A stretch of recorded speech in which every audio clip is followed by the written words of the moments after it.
Hello guys, welcome to scholar elite.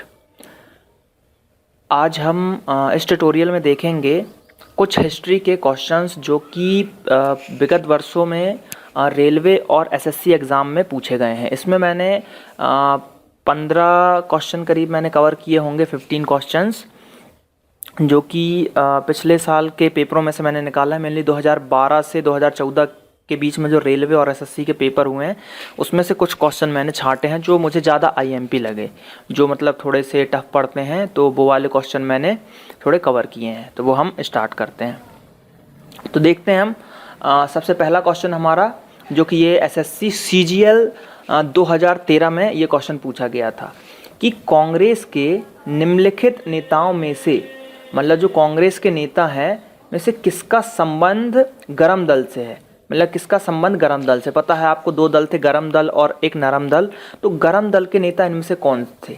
तो option था अरविंद घोष, दादा भाई नौरोजी, जीके गोखले, एसएन बैनर्जी। तो इसका जो आंसर था, आंसर है इसका मतलब अरविंद घोष।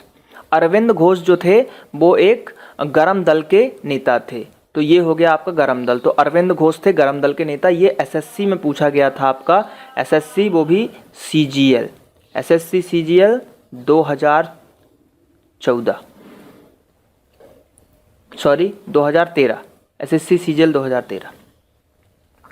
अगला क्वेश्चन, स्वराज मेरा जन्म सिद्ध अधिकार है और मैं इसे लेकर रहूंगा, यह शब्द किस स्वाधीनता सेनानी के हैं। मतलब ये जो नारा है, स्वराज मेरा जन्म सिद्ध अधिकार है और मैं इसे लेकर रहूंगा, किसने कहा था? तो ये सबको पता है, बाल गंगाधर तिलक। बाल गंगाधर तिलक ने ये नारा दिया था। और ये क्वेश्चन पूछा गया था आरआरबी यानी कि railway recruitment board Bhopal, MP का पेपर था भोपाल, वो भी पेपर गुड्स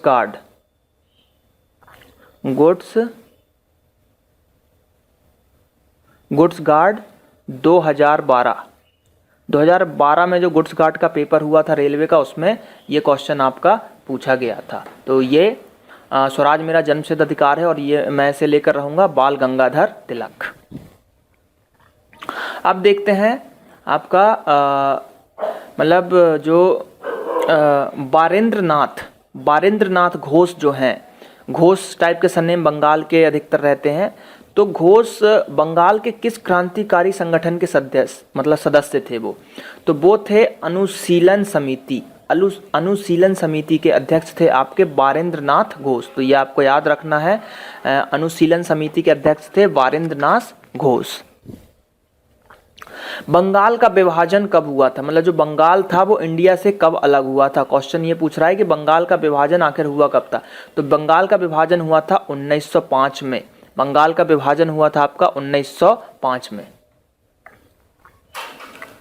अब अगला क्वेश्चन देखते हैं, निम्नलिखित राष्ट्रवादी नेताओं में से, मतलब ये जो हमारे पास ऑप्शन है, इनमें से कौन से राजनीतिक नेता जो थे वो कट्टरपंथी लेकिन सामाजिक मुद्दों में रूढ़िवादी होने के रूप में वर्णित किया गया। मतलब कट्टरपंथी तो थे, राजनीति में कट्टरपंथी थे लेकिन सामाजिक मुद्दों पर रूढ़िवादी भी थे। तो वो मतलब कौन थे वो? तो वो थे बाल गंगाधर तिलक। वो थे बाल गंगाधर तिलक। तो इसका आंसर हो जाएगा ए, बाल गंगाधर तिलक। अगला क्वेश्चन, युगांतर के पहले संपादक कौन थे? मतलब युगांतर जो थी एक पत्रिका थी, तो उस पत्रिका का सबसे पहला संपादक मतलब कौन बने? तो वो बने थे वारेंद्र घोष। ये वही वारेंद्र घोष हैं जो कि अभी पीछे हमने देखा था, जो बंगाल के थे। ये वाला क्वेश्चन, ये आपका अनुशीलन समिति के अध्यक्ष जो थे, तो ये वही हैं आपके वारेंद्रनाथ घोष। तो ये युगांतर के पहले संपादक भी रहे। अगला, किसने चटगांव में प्रहातली में यूरोपीय क्लब पर हमले का नेतृत्व किया? मतलब जो मतलब चटगांव था उसमें यूरोपीय क्लब पे उनने हमला किया था। तो ये किसने हमला किया था? तो ये जो हमला किया था वो किया था प्रीतिलता वाडेकर। मतलब ऑप्शन आपका ए, प्रीतिलता वाडेकर ने क्लब पे हमला किया था। तो ये राइट आंसर है इसका। अगला देखते हैं, मुस्लिम लीग की स्थापना कब हुई? अभी हमने थोड़ी देर पहले देखा था कि बंगाल का विभाजन कब हुआ, तो बंगाल का विभाजन हुआ था आपका 1905 में। बंगाल का विभाजन 1905 में हुआ था। उसके बाद मुस्लिम लीग बना था, तो 1906 में आपका मुस्लिम लीग की स्थापना हुई है। तो ये आपको याद रखना है, मुस्लिम लीग की स्थापना हुई है 1906 में। अगला क्वेश्चन देखते हैं, कमागता मरु, कमागता मरु क्या था, मतलब आखिर ये है क्या? ऑप्शन है अपने पास, ताइवान में राजनीतिक पार्टी थी, चीन की कम्युनिस्ट के मतलब कम्युनिस्ट पार्टी जो है चीन की, उसके नेता किसान थे, या कनाडा का यात्रा पर एक नौसैनिक जहाज था, एक चीनी गांव जहां माओ तसे तुंग ने अपना लॉन्ग मार्च शुरू किया था। तो इसका आंसर है ये कनाडा का यात्रा पर एक नौसैनिक जहाज, मतलब ये नौसैनिक जहाज था, इसका नाम था कमागाता मारू। तो याद रखना है, ऑप्शन हो जाएगा, इसका आंसर हो जाएगा ऑप्शन नंबर सी। ये क्वेश्चन भी एसएससी का है, ये क्वेश्चन भी आपका एसएससी में पूछा गया है। अगला, अकबर जो था हमारा, मतलब सम्राट अकबर, जो महान अकबर थे, तो जो हुमायूं के पुत्र थे अकबर, तो हमीदा बानो बेगम की गर्भ से निकले थे। तो अकबर के शासनकाल में राज दरबार की भाषा कैसी थी, मतलब जो राज दरबार की भाषा थी, जो लिखा पढ़ी की भाषा थी, वो कैसी थी या कौन सी भाषा थी? तो वो भाषा थी आपकी फारसी। राजकीय कार्यकाल की जो भाषा थी वो फारसी भाषा में वहाँ पे चलता था आपका अकबर के शासनकाल में।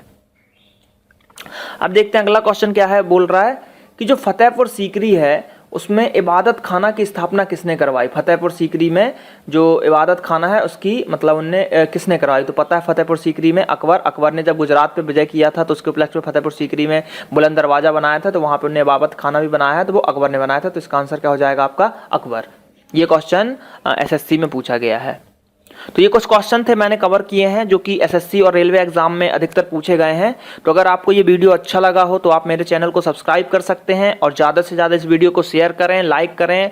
और भी आपको कोई टॉपिक अगर डिटेल जैसे कि स्टैटिक जीके का डिटेल आपको चाहिए हो तो आप कमेंट में लिख सकते हैं, क्योंकि मैं ये मल्टीपल चॉइस क्वेश्चन दे रहा हूँ।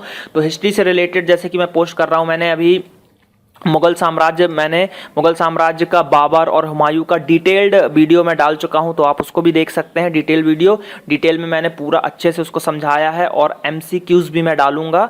तो ऐसे मैं एमसीक्यूज भी हिस्ट्री के पार्ट 1 पार्ट 2 करके डालूंगा और डिटेल भी डालूंगा। अगर आपको हिस्ट्री में कोई टॉपिक समझना हो डिटेल्ड तो आप मुझे कमेंट में लिख सकते हैं, तो मैं आपको उसका डिटेल्ड वीडियो बना के अपलोड कर दूंगा। तो अगर आपको ये वीडियो अच्छा लगा हो तो चैनल को सब्सक्राइब करें, ज़्यादा से ज़्यादा वीडियो को शेयर करें।